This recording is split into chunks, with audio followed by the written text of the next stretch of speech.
c'est vraiment un champ de recherche qui s'appuie sur des outils qui sont en perpétuelle évolution.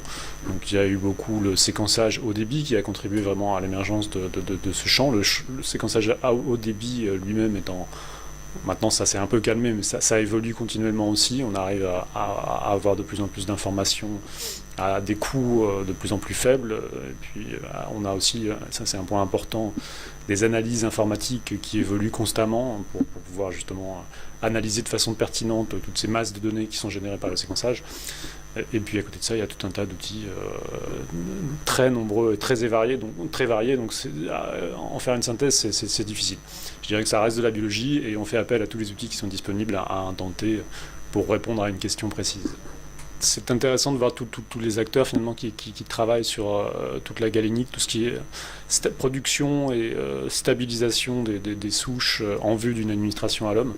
On voit bien qu'au-delà de la recherche en laboratoire, on arrive à identifier des espèces bactériennes, des souches bactériennes d'intérêt potentiel.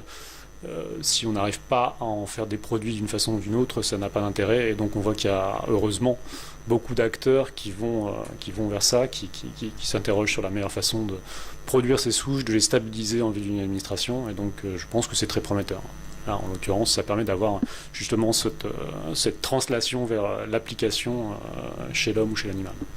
Je pense qu'on a dû rencontrer au moins 2 ou 3 acteurs qu'on ne connaissait pas encore et pour lesquels il pourrait y avoir des intérêts communs et pour lesquels il y a des choses qui assez facilement émergent et on pourrait songer à monter des projets collaboratifs.